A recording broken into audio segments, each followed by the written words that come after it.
बनाने जा रहा हूँ उसमें स्वर्ग की खोज। ये जो अवधारणा है कि स्वर्ग और नर्क क्या है और ये कहाँ पाया जाता है, और तो आप देख पा रहे हैं कि स्वर्ग की खोज बहुत सारे वैज्ञानिकों ने की है और वो इस बात पर सहमति नहीं कि कहीं स्वर्ग है भी। और जहाँ ये स्वर्ग वैज्ञानिकों ने खोज की है वहाँ पर ये समझ लीजिए कि आपको कोई भी इस तरह की जगह नहीं जहाँ आदमी जिंदा रह सके। और ये जो यमराज और ये दूत और फलाना ढिकाना, ये तो जिंदा रह ही नहीं सकते। तो ये बहुत सारी चीज़ें हैं जो स्वर्ग की खोज के लिए परिकल्पना की गई थी। तो आपको दिखाते रहेंगे ये हम आपको कि स्वर्ग कहाँ है और ये स्वर्ग और नर्क की अवधारणा क्यों बनाई गई। और ये जो अवधारणा बनी स्वर्ग नर्क की, तो इसमें मनुष्य की जिज्ञासा, स्वर्ग नर्क की जो ये जिज्ञासा है मनुष्य की, वो केवल वही लोग कर सकते हैं जो स्वर्ग नर्क के संबंध में कुछ जो ईश्वरवादी लोग हैं वही लोग स्वर्ग नर्क की अवधारणा रखते हैं। तो वही लोगों को, और हमें बहुत सारे दार्शनिकों और वैज्ञानिकों ने और बहुत सारे लोगों ने ये कहा कि आपको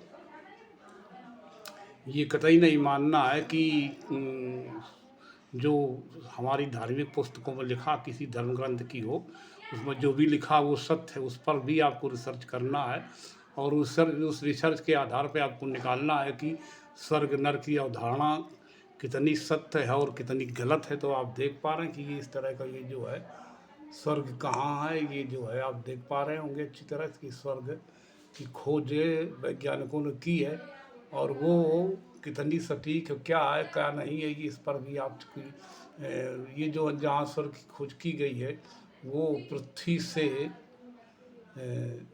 इतनी दूरी पर है स्वर्ग कि वो जो है आपको स्वर्ग कभी आपको 44 अरब वर्ष लगेंगे।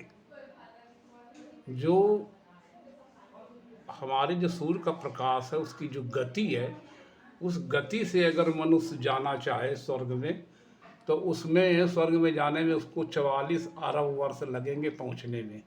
इतनी दूरी पर जो वैज्ञानिकों ने परिकल्पना की और रिसर्च की कि वहाँ हो सकता, लेकिन वहाँ कोई भी चीज़ मनुष्य जिंदा नहीं रह सकता, कोई भी चीज़ जिंदा नहीं रह सकती, कोई भी चीज़।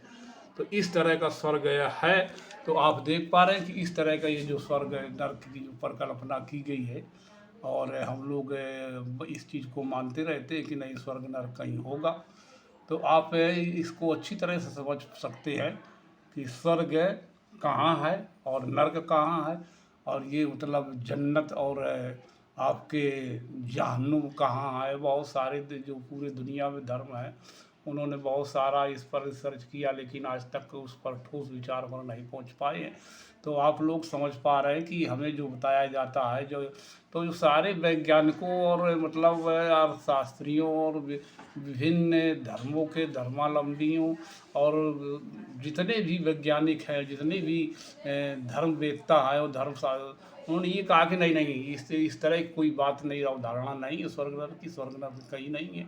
और स्वर्ग नर्क केवल यहीं पृथ्वी पर जो भी है वो स्वर्ग नर्क पृथ्वी पर ही है। तो आपको पृथ्वी पर ही मान लेना चाहिए। अब वो कहाँ पर है, कहाँ पर लोगों को दंड देता है। जब हम छोटे तो देखते थे कि मेला से हम एक लाते थे कैलेंडर करनी भरनी, तो उसमें करनी भरनी कैलेंडर में दिखाया करते थे लोग कि नहीं वो जो है उसकी परिकल्पना बेकार है।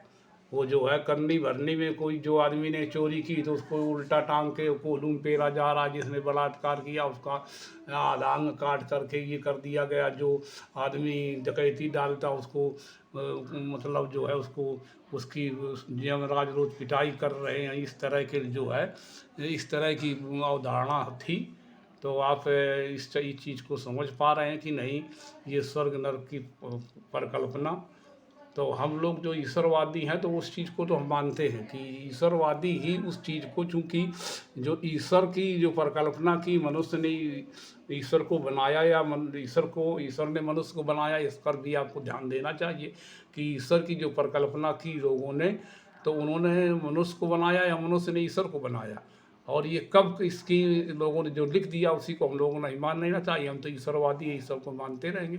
लेकिन एक बात कोई सोच वाली बात है कि ये जो स्वर्ग नर्क और ईश्वर और ये धर्म है, तो ये सारे जो ईश्वर है पूरी इस पृथ्वी पर, वो चाहे किसी धर्म का ईश्वर हो, चाहे वो गॉड, खुदा, भगवान और ईश्वर है और अल्लाह, और ये तो अगर ये हैं, मान ले, हम तो मानते हैं नहीं हैं, तो हैं तो यही कायना एक हो जाए। तो हम लोग यहाँ जो पृथ्वी पर मनुष्य क्यों आपस में लड़ रहे हैं? इनको कायदे में आपस में एक हो जाना चाहिए कि ये जो अवधारणा है और जो इस तरह की बात है, तो यही लोग अपना एक हो जाए। और ये एक हो जाए तो ये इतना वैज्ञानिक लगे कि ईश्वर कहाँ है, कैसा है। अब ये जो आप देख पा रहे हैं, ये जो है इस आकाश गंगा के बाद में एक और इस सौरमंडल के बाद में आकाश गंगा है। उस आकाश गंगा में जो है ईश्वर की परिकल्पना की गई है, वैज्ञानिकों ने की कि वहाँ स्वर्ग हो सकता, लेकिन वहाँ कोई भी चीज़ जीवित नहीं बच सकती। तो और वहाँ पहुँचने में आपको लगेंगे 44 अरब वर्ष लगेंगे वहाँ पहुँचने में। तो इस तरह का कुछ परिकल्पना है जो लोग वैज्ञानिकों ने की है। तो आप लोग अच्छी तरह से समझ पा रहे हैं कि ये किस तरह का जो है ये आपके ये होगी। अब ये जहाँ से ये लाइन निकल रही, तो ये उसकी है। और ये आप देख पा रहे हो कि अच्छी तरह से ये देखिए, ये जो रिसर्च की गई है ये वहाँ उस है इस तरह का। तो ये आप समझ पा रहे हैं कि ये अपने